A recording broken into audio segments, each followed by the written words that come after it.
Dios les bendiga, amados hermanos, qué bueno saludarles una vez más. Hoy estamos en nuestra clase sobre liderazgo ministerial. Estamos en la segunda entrega de esta clase. Estamos en la clase de liderazgo ministerial y nos alegra mucho compartir con ustedes. Vamos a recordar qué es lo que estamos viendo. Estamos viendo la clase de liderazgo ministerial 2. Y estos son los temas para las primeras 3 clases, 3 semanas: autoliderazgo, fundamentos bíblicos para el autoliderazgo. Ya vimos algunos de estos temas y hoy tendremos la continuación. ¿Qué le parece si hacemos un repaso de lo que vimos en las entregas anteriores? Un corazón siervo es mejor que un título de líder. Así es, ¿verdad? Dios quiere siervos, siervos, hombres siervos, mujeres con un corazón de servicio integral, que estén dispuestos a servirle al Señor para agradarle a Él. Algo de lo que vimos en la clase anterior fue este subtema: fundamentos bíblicos para el autoliderazgo.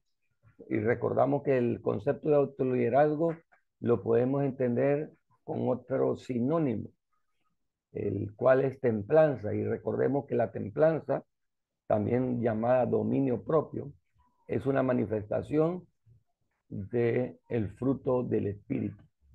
Y leímos en aquella ocasión, en Primera de Timoteo, sobre todo capítulo 4, verso 16: ten cuidado de ti mismo, ten cuidado de ti mismo. Si le podemos agregar algo más a la templanza, le llamaríamos equilibrio, llamaríamos balance. Vimos esto la semana anterior y solo nos estamos recordando. Y recordamos que toda esa lista que Pablo le da a Timoteo, que debe de tener los superintendentes, los ancianos líderes de la congregación, todas esas listas tienen que ver con el carácter, más que con habilidades, con el carácter. Eso estamos viendo actitud y actitud, ¿verdad? Cuando en formación profesional hablamos de competencia, vemos dos variables: la actitud con C y la aptitud con P. La aptitud está hablando de habilidades, de destrezas. La actitud con C está hablando de carácter, de comportamiento, de forma de ser.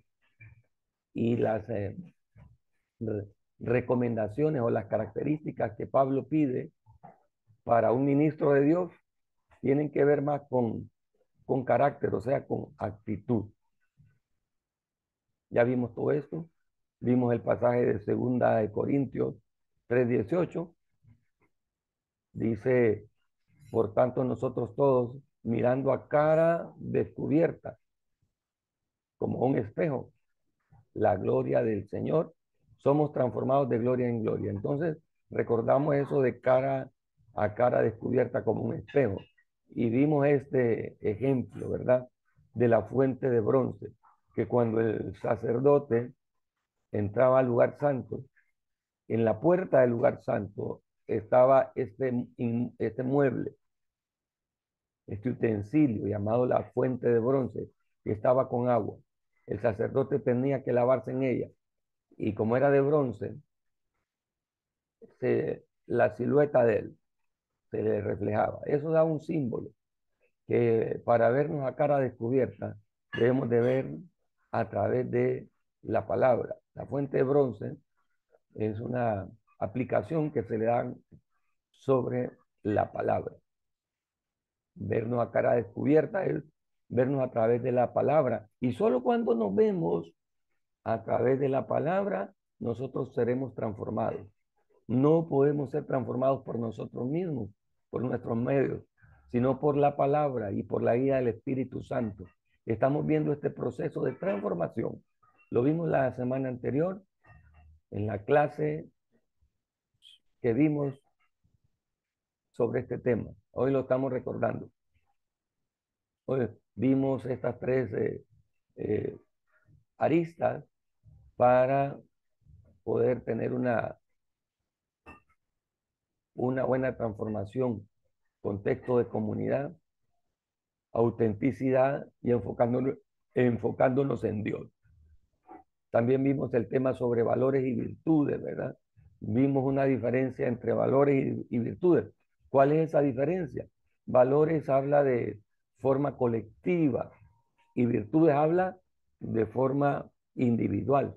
El valor, recordamos en la clase anterior, que definir valores y virtudes es como definir moral y ética. Es tan, son tan casi sinónimos, moral y ética, que no sabemos cuándo definimos una y cuándo definimos el otro. De igual manera es valores y virtudes. Valores habla de las características que tenemos como sociedad. Los valores tienen que ver más con las definiciones de la sociedad y las virtudes tienen que ver más con la individualidad. Ahí vimos todo esto en la semana anterior y vimos ahí las diferencias entre una y otra. También vimos un poco sobre el lado oscuro del liderazgo, o sea, las cosas negativas que nosotros podemos tener como líderes. Son esas cosas negativas? La vimos. No debemos de ser un líder compulsivo. ¿Qué significa ser? ¿Qué significa ser un líder compulsivo? Vamos a ver, lo vamos a leer. Un líder compulsivo, un líder que tiene tendencias compulsivas puede ser hacer mucho, pero puede haber un peligro, puede haber una tendencia a moverse hacia la microgestión. Un líder compulsivo es un líder autócrata que decide por sí mismo, que no hace las cosas meditando. Un líder compulsivo no tiene equilibrio, no tiene balance, no tiene autocontrol. También debemos evitar ser líderes, líderes como dice ahí. Vamos a ver, ayúdenme a leer usted. Líderes narcisistas. ¿Qué es un líder narcisista? Aquel que vela por sí mismo, aquel que piensa que él es la última Coca-Cola en el desierto. ¿Se recuerda? Un líder narcisista es aquel que se cree la piedra que utilizó David para golpear al gigante, ¿verdad? Un líder narcisista es el que se cree ser él la vara que levantó Aarón, el manto que utilizó Elías, el ungido por sobre todas las cosas, el que se adula, el que le gusta ser adulado o se autoadula, el yo soy, el único yo soy es el Señor, ¿verdad? Así que evitemos a toda costa el narcisismo. ¿Y sabe cuál es el problema del narcisismo? El narcisismo está lleno de orgullo, de vanidad, de vanagloria.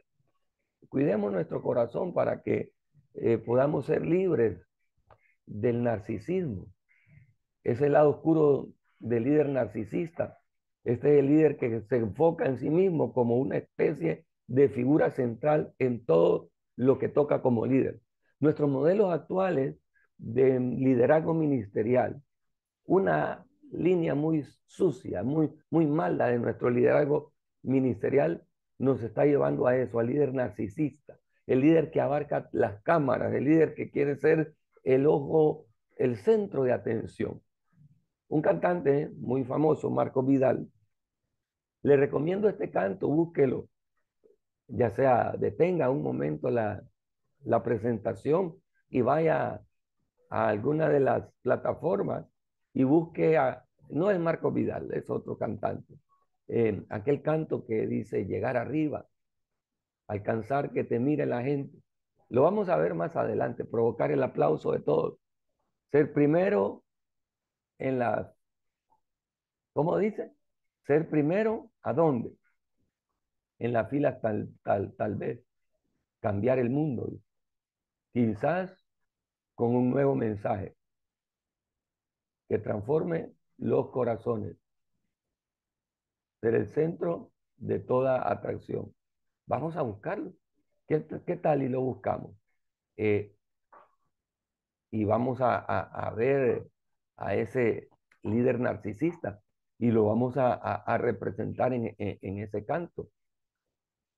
Vamos a buscarlo mientras usted está por ahí revisando su material.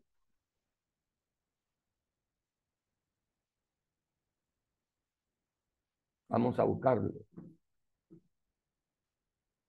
Vamos a buscar este canto. Mire, eso es lo bueno de estar utilizando. René González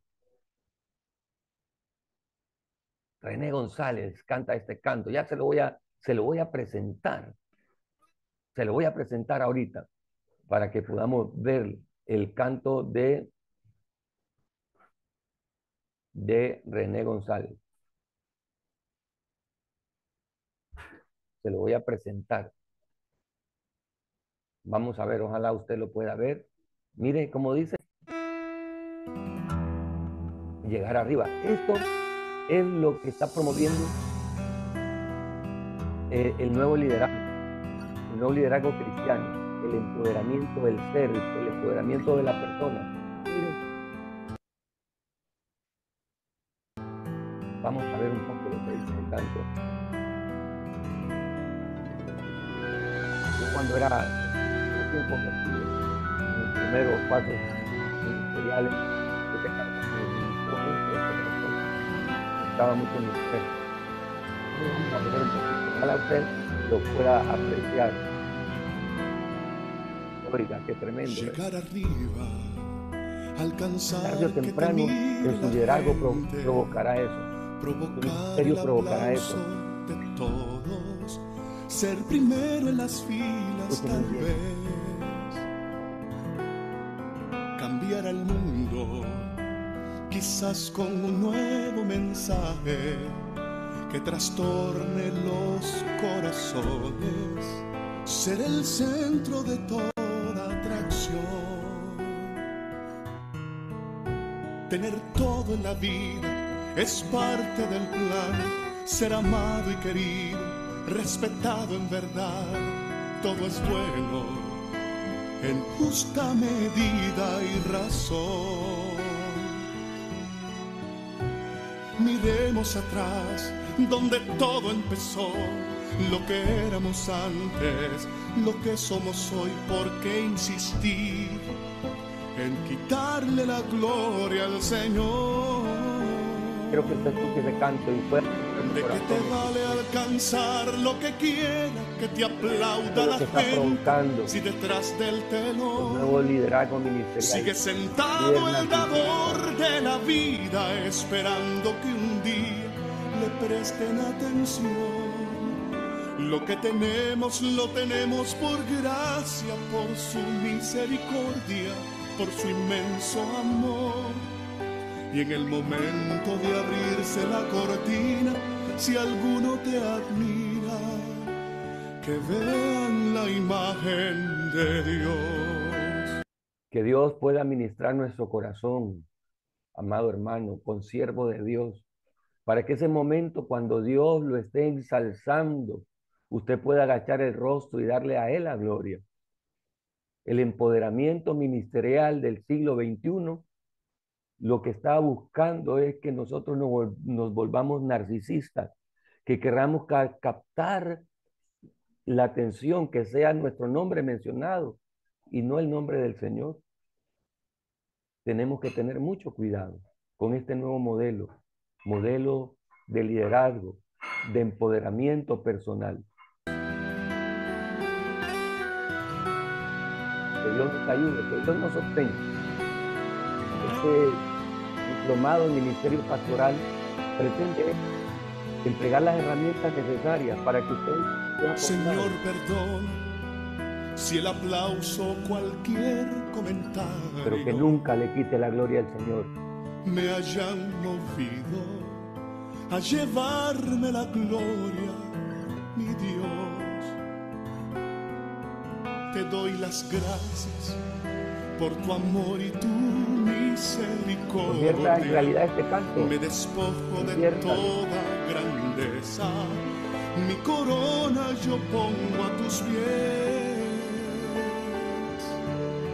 Pues de qué me vale alcanzar lo que quiera que me aplauda la gente si detrás del telón está sentado el dador de la vida, esperando que un día le presten atención. Lo que tenemos lo tenemos por Lo que gracia, tenemos lo por tenemos. su misericordia, por su inmenso amor.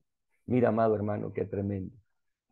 Que Dios nos ayude, que Dios nos bendiga y nos fortalezca para que le podamos a Él siempre dar la gloria, la honra, el imperio, el poder, y que seamos librados en su gracia, en su misericordia, de ese liderazgo narcisista que nos agobia, que nos enseña mal.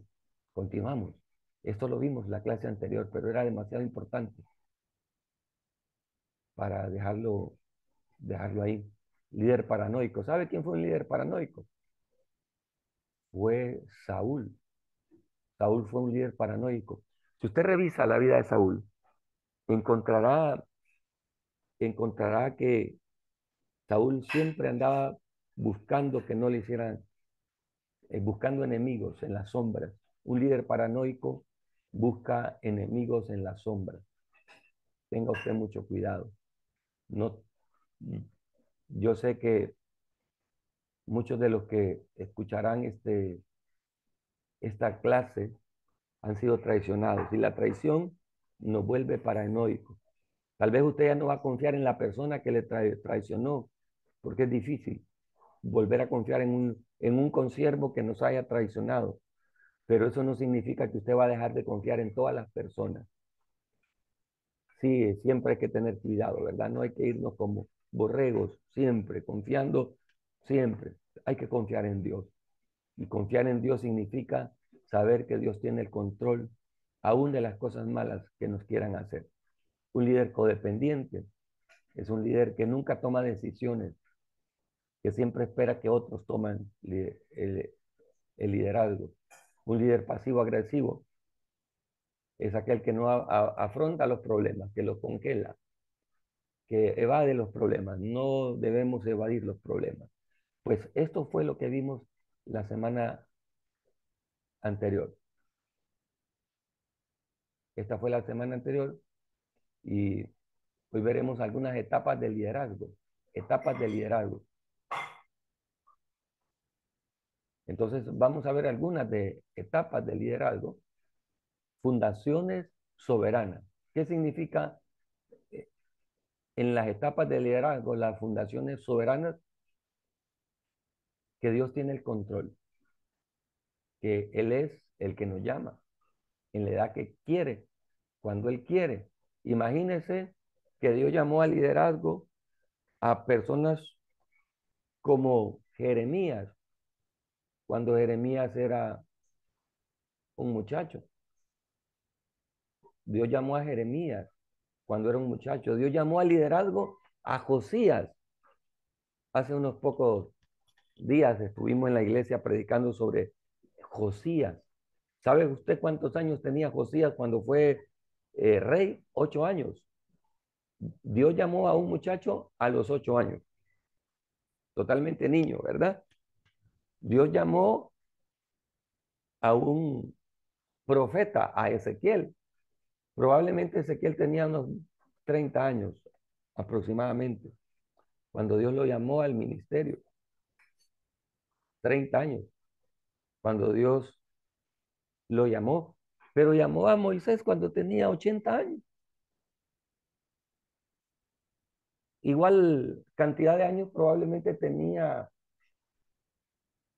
Josué. Josué tenía entre 80 y 90 años cuando tomó el mando de Israel posterior a la muerte de Moisés. ¿Se imagina?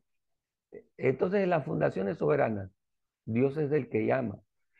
Cuando habla de fundaciones soberanas, se está refiriendo a la gracia soberana de Dios para llamarlo a usted. Si lo llama en el momento en que Él decida, es su soberanía, su voluntad. Lo importante es que usted entienda que Dios lo llamó. Vemos otra característica, otra etapa del liderazgo cristiano, ¿verdad? Es que toda persona que Dios lo llama debe saber que hay un crecimiento en la vida interior. Esta etapa inicia, se centra en la obra de Dios de desarrollarnos en torno a dimensiones importantes de nuestro carácter, dimensiones de nuestro compromiso y dimensiones de cómo estamos participando en nuestras relaciones y algunos controles de carácter en nuestras vidas. No, nosotros podemos servir a Dios sin un crecimiento integral. Un crecimiento integral corresponde al desarrollo de nuestras habilidades, de nuestros dones, de nuestros talentos, pero también de nuestro carácter. Hay personas que crecen en habilidades, que crecen en talento, pero no crecen en carácter, no crecen en testimonio, no crecen en vida interior. Dios nos está llamando a crecer en vida interior. Otra etapa del liderazgo es ministerio de maduración. Mire qué bonito lo que vamos a leer en este momento. En esta etapa a menudo es donde los líderes comienzan a tener éxito. Y el éxito del líder puede superar la madurez de la vida interior que ha sucedido en su vida. Esto es muy delicado, hermano. Muchas personas confunden la santidad con el talento. Yo ya se lo he dicho en algunas ocasiones, en otras clases, le he dicho el error que nosotros cometemos al asumir que porque Dios utiliza a una persona, asumimos que esa persona tiene carácter, tiene santidad. Óigame bien lo que le voy a decir y guárdelo en su corazón. La madurez espiritual, la madurez, el crecimiento, la madurez espiritual no es lo mismo que la madurez de ministerio, de don, de talento. El, el crecimiento del talento nos da éxito, ¿sí? Pero el crecimiento interior nos da carácter. Hay personas que tienen éxito, o sea, crecimiento del don, del talento, del ministerio, sin haber presentado crecimiento de carácter. Esa es la etapa más difícil, porque a veces nosotros crecemos como la espuma, rápido, y no nos da tiempo, no nos da tiempo a crecer interiormente. Quiero que sepa una cosa, uno puede encontrar un atajo, un atajo hacia eh, las posiciones de liderazgo, un atajo al éxito, pero no encontramos un atajo al carácter, a la formación del carácter, al crecimiento del carácter. Le voy a volver a leer lo que la pantalla tiene por ahí. Se lo voy a volver a leer. ¿Está de acuerdo? Vamos a leerlo.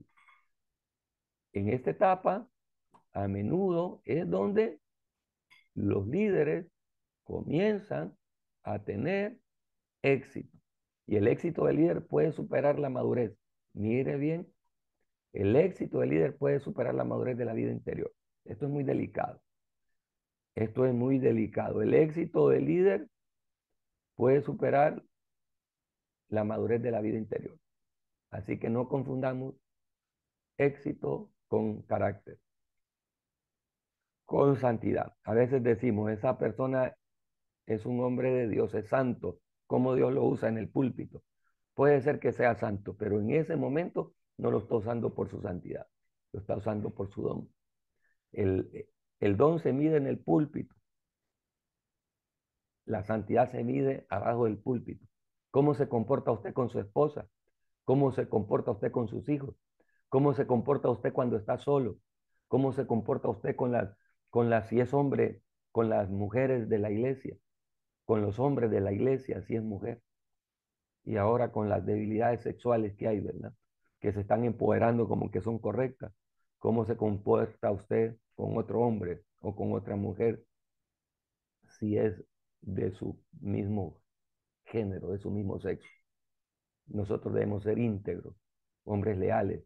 Y el don no mide la integridad. La integridad mide nuestro comportamiento fuera del púlpito.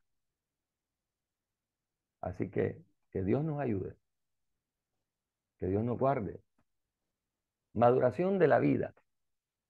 Una cosa es maduración del ministerio, del carácter, del don, y otra es maduración de la vida. ¿En qué consiste maduración de la vida? Me tomé el atrevimiento de copiar y pegar y editar un poquito lo que está en el material que usted está utilizando. Entonces esto los lanza a una cuarta etapa. Lo transcribí tal cual estaba en el material.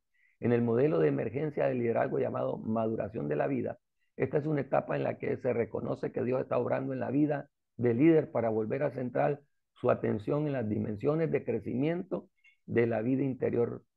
Entonces, la primera etapa es crecimiento del don, del talento. En esta etapa es nivelar el crecimiento del don a nuestra vida espiritual. Nuestra vida espiritual. Esto ya va en una etapa más fuerte, ¿verdad? Más centrada. Veremos otras convergencias. Se trata de líderes que son capaces de ir más allá de los numerosos controles, de pruebas y comprobaciones de las fases anteriores. Y esta fase tiene que ver con la convergencia. ¿Qué significa eso? Se siente cuando los líderes ven la convergencia de sus habilidades únicas, sus dones únicos, y que esto converge con la necesidad significativa de servicio y liderazgo en el reino. ¿Qué significa eso? Que si Dios le dio una capacidad, un don, un talento, para que usted lo desarrolle, usted debe de aprender a desarrollarlo en el lugar, en el momento y en las condiciones. Lo que significa esto es que Dios le dio el don no para que usted sea el centro de la atención, para que usted tenga la fama, sino para servir a otros. Entienda esto. Dios le dio el don no por usted. Dios le dio el don, el talento, la capacidad que usted tiene para que usted sirva a otros. Eso es la convergencia.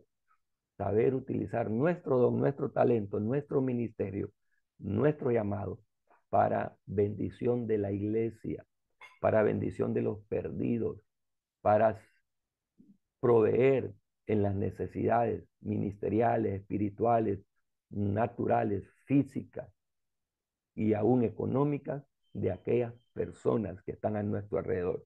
Dios le dio el talento, el don, el llamado, no por usted principalmente, se lo dio por amor a su iglesia. Lo quiere utilizar a usted, sí, lo quiere bendecir a usted, sí, pero Él le dio el don para que usted lo desarrolle con las personas necesitadas conforme a su llamado.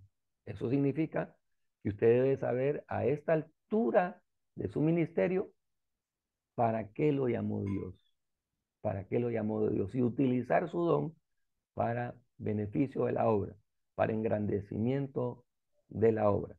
Y esto es muy importante y esto no todos lo van a ver, no todos lo vamos a ver. Resplandecer, resplandor crepuscular. ¿Qué significa eso? Los últimos años, los años longevos. Esta es la fase y es bastante rara en la que muchos efectos, los efectos en cadena de la vida y del liderazgo de uno, continúan incluso después de que su tipo de servicio inmediato como líder ha terminado. Mire, esto ya es una etapa posterior, cuando nosotros dejamos de servir. Usted ve, por ejemplo, videos en nuestro modelo pentecostal, ¿verdad? De Gigi Ávila. Gigi Ávila ya está en la presencia del Señor, pero su legado nos sigue bendiciendo. Jesús Adrián Roger, por ejemplo, qué gran hombre de Dios. Estos dos hombres de Dios están sirviendo a nosotros en su liderazgo con un resplandor crepuscular. Ya acabaron la batalla, ya terminaron la carrera. ya guardaron la fe, pero siguen siendo de bendición para nuevas generaciones. Vamos a ver algo sobre la inteligencia emocional. Y vamos a ver tres aspectos importantes en la inteligencia emocional. Número uno, debemos aprender a reconocer y expresar nuestras emociones. Nosotros somos seres tripartitos. ¿Qué significa tripartitos? Somos hechos en tres partes: espíritu, alma y cuerpo. Y dentro del alma están nuestras emociones. Nosotros somos seres almáticos y debemos reconocer que somos almáticos, o sea que tenemos emociones. Y debemos aprender a reconocerlas y a expresarlas. Muchas de esas emociones son alegría, tristeza, enojo, frustración, odio. ¿Cuántas veces podemos predicar con odio en el corazón? Podemos predicar enojados, pero no con odios, no con odio. Mire qué tremendo, se puede predicar enojado. Martín Lutero, si mal no recuerdo, no sé si fue él o alguno de los grandes hombres de la antigüedad. Me recuerdo que fue Martín Lutero. Si me equivoco, perdóneme, investigue, pero este hombre, si fue él, decía estas palabras: mis mejores predicaciones las he dado cuando estoy enojado. ¿Cómo así? ¿Es malo el enojo? No, no es malo. Lo malo es descontrolar el enojo, que el enojo nos guía a nosotros. Si nosotros guiamos el enojo, entonces vamos a ganar la batalla. Imagínese que usted no se enoje porque su hijo o su hija llegue tarde a la casa, porque cometa errores, y usted alegre por todas las cosas malas. Claro, el enojo no es malo, lo malo es no saberlo expresar. Y eso es lo que llega al siguiente punto: regulación de las emociones. Debemos, no, debemos de aprender a controlar nuestras emociones. A veces quiero ser muy delicado con lo que voy a expresar ahorita, pero a veces en el púlpito ocurren muchas cuestiones emocionales y nosotros se las atribuimos al Espíritu Santo. No todo lo que ocurre en el púlpito es del Espíritu Santo. A veces son emociones del alma y nosotros, al no controlarlas, se las atribuimos al Espíritu Santo. Recuerde que el Espíritu Santo tiene un modo glorioso de manifestarse. Y una de las habilidades que debe tener un predicador, un hombre de Dios, una mujer de Dios, es distinguir esas emociones, distinguir la obra del Espíritu Santo y apartar cuando alguien está siendo ministrado en el púlpito si es una emoción o si es la obra del Espíritu Santo que está actuando. Entonces, nosotros debemos de aprender a regular esas emociones: el odio, el enojo, y aún más allá, que el material no lo tiene contemplado, identificar cuando una manifestación es emoción del alma o es la obra del Espíritu, es la unción del Espíritu Santo. Y otro elemento muy importante es utilizando la emoción. Podemos utilizar las emociones a favor. ¿Se imagina un hombre llamado Amán? ¿Quién puede encontrar quién fue Amán? Vamos a ver. Busque usted quién fue Amán. Correcto. Este fue Amán, aquel enemigo de Mardoqueo, aquel enemigo del pueblo de Israel. ¿Qué ocurrió con ese hombre? El enojo, el odio, la venganza lo llevó a la ruina. Más sin embargo, el enojo de Esther, el enojo de Mardoqueo, lo llevaron a la victoria, porque sabieron utilizar sus emociones. Les doy un consejo: de obrero a obrero, de siervo a siervo, como consiervos que somos, aprenda a regular sus emociones. Número uno, y aprenda a utilizarlas a su favor. Las emociones son como el agua. ¿Qué puede hacer una, un, un montón de agua descontrolada? Un ciclón con agua, una inundación. ¿Qué hace una inundación? Cuando el río se desborda, destruye. Yo vivo en una zona inundable, no donde yo vivo, sino en la comunidad, en el país donde yo vivo, en la región donde yo vivo, en la costa norte de Honduras. A mi alrededor he visto destrucciones desde que soy niño, desde que tengo memoria, destrucciones por el río, corrientes de agua que destruyen. Pero también cerca de donde yo vivo hay una gran cantidad de agua sometida ahí, distribuida en una represa. Esa represa se llamó antiguamente El Cajón, ahora se llama Francisco Morazán, en honor a uno de nuestros héroes nacionales. Ahí hay una gran cantidad de agua, pero esa agua genera electricidad, genera energía para nuestras poblaciones cercanas. La misma agua que destruye en una inundación es la misma agua que genera energía, que genera vida siempre. ¿Por qué? Porque el agua de una represa está controlada, mas sin embargo el agua de una inundación está descontrolada.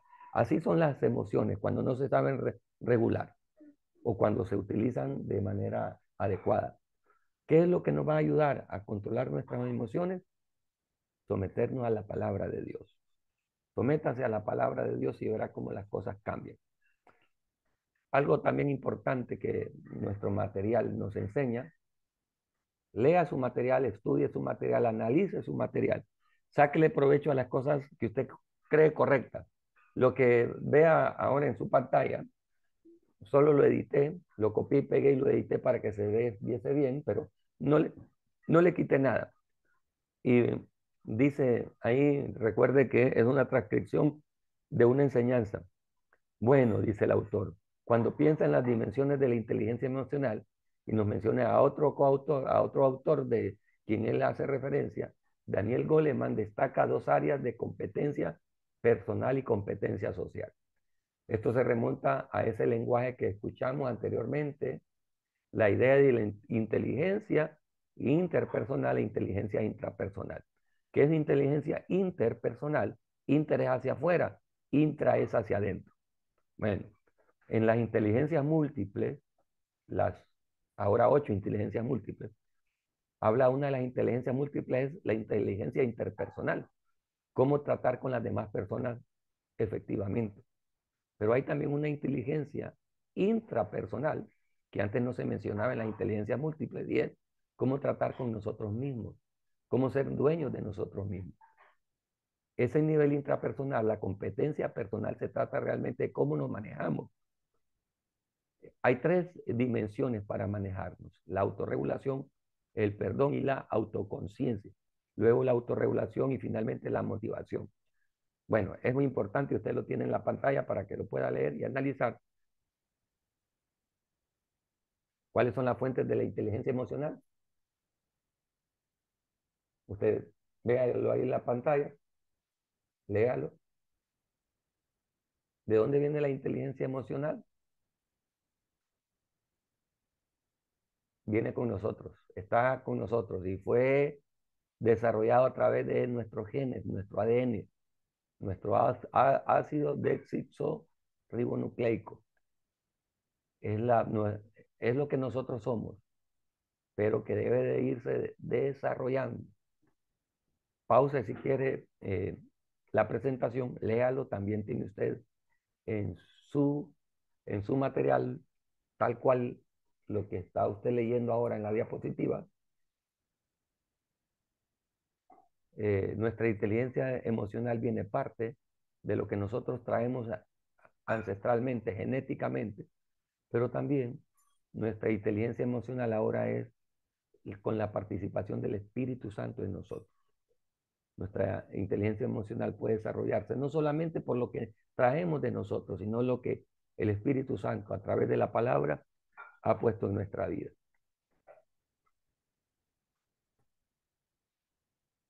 Vamos a ver algunas competencias personales. Hay varias competencias. Vamos a ver las competencias personales o autorregulación. Vamos a ver algunas competencias dentro de esas competencias. Ahora, ¿qué son competencias? Son las habilidades, las destrezas, las capacidades. Las competencias son el conjunto de habilidades, de destrezas, de capacidades que nosotros tenemos. Entonces, hay varios tipos de competencias y vamos a ver entre las competencias número 1, las competencias personales, o sea, la autorregulación. Esas competencias personales, la lista de esas competencias personales son autocontrol, integridad, escrupulosidad. Ya sabemos que es autocontrol, es controlarse a sí mismo. Integridad es ser confiable. La competencia de integridad es la capacidad de ser confiable. Es la capacidad de ser confiable, que la gente sepa que puede confiar en nosotros, porque en nosotros hay honestidad. La integridad maneja un montón de valores. Escrupulosidad es la capacidad que tenemos para trabajar duro, asumiendo la responsabilidad del desempeño personal. Es cumplir con lo que se nos ha ordenado, cumplir con nuestra faena, trabajar. Es innovación, estar abierto al cambio, ¿verdad? Siempre y cuando ese cambio sea bíblico. No todo cambio es bueno, hermano.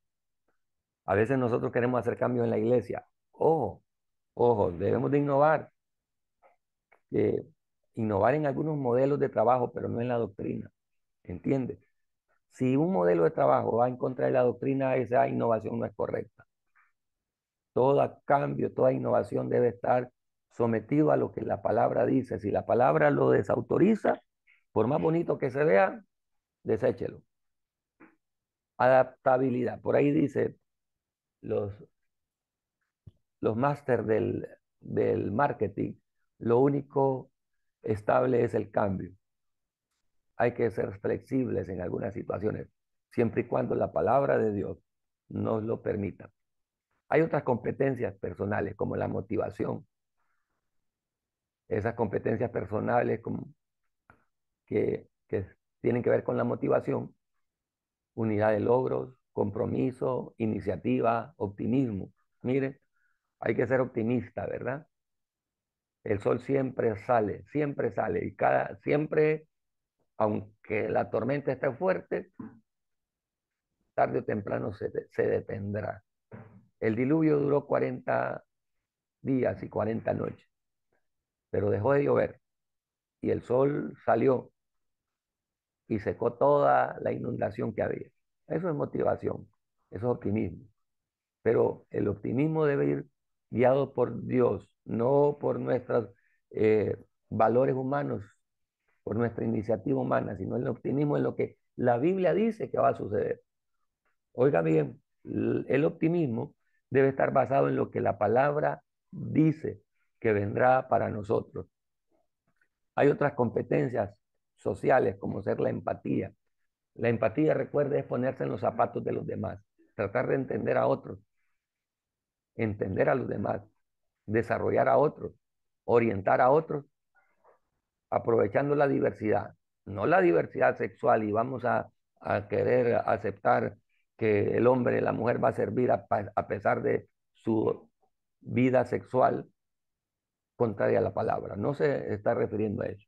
A eso se está refiriendo aprovechando la diversidad, a aprovechar la diversidad de talentos, de dones, de capacidades que la gente tiene y ponerlas en el lugar que deben estar conforme a su talento, conforme a sus dones. La empatía es muy importante en el servicio, en la obra de Dios. Si nosotros utilizáramos el concepto de empatía, que es un concepto moderno, ¿verdad? Pero la empatía es misericordia. Traslade esta palabra del siglo XXI. Esta es una palabra millennial, pero con un concepto milenario. ¿Cuál es el concepto milenario? Misericordia. El concepto milenario, misericordia. Se traduce ahora al concepto millennial, sea nuevo, moderno, empatía. Pero la empatía no es más que la misericordia en acción.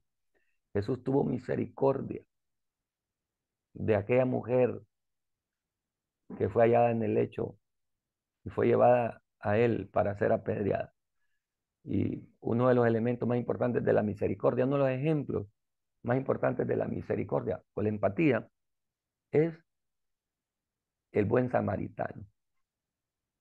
Hay otras competencias sociales, como las habilidades sociales, la influencia. David tuvo mucha influencia para que 600 inútiles y amargados lo siguieran y lo hicieran su líder. La comunicación, miren. Un buen líder debe ser comunicativo, ¿sabes? sabe qué va a expresar, cómo expresarlo, cuándo expresarlo, dónde expresarlo, a quién expresarlo. Saber hablar. A veces nosotros decimos, yo caigo mal porque digo la verdad. Puede ser, pero la mayoría de veces no caemos mal por decir la verdad. La mayoría de veces caemos mal por decir la verdad de una manera incorrecta. Hoy escuchó bien, se lo repito, guárdelo. Usted por lo general no cae mal por decir la verdad. Es que yo soy drástico para hablar. Entonces no cae mal por decir la verdad. Cae mal por decir la verdad de manera correcta. ¿Quién es este? Dice que oscurece el consejo con palabras sin sabiduría. Aprenda a comunicarse y va a ser efectivo diciendo la verdad con amor, ¿sí? No cae mal por decir la verdad, generalmente. Cae mal por decirla de manera correcta. Sepa lo que va a decir. Cambie palabras. Dígalas mejor. No las hable con ira. Déjate el aire y pon el enojo. Cuidado. Aprenda a comunicar lo que usted desea que los otros quieran escuchar de manera correcta. Manejo de conflictos. Qué interesante es esto, amados hermanos. Uno de los grandes problemas del liderazgo cristiano es no saber manejar conflictos. A veces nos ahogamos en un vaso de agua o un vaso de agua lo convertimos en una piscina salada llena de cloro. Cuidado, tengamos cuidado. A veces los problemas pequeños los hacemos grandes porque no tenemos inteligencia emocional. Debemos aprender a manejar conflictos. Uno de los grandes problemas que tenemos en el liderazgo cristiano es esto, no solventar problemas efectivamente. Construyendo lazos, haga equipos, haga amistades. Dios no lo llamó a usted para ser el llanero solitario. No hay nada más triste que un liderazgo solitario, que tiene personas a su disposición, tiene un equipo de trabajo, pero no construye lazos.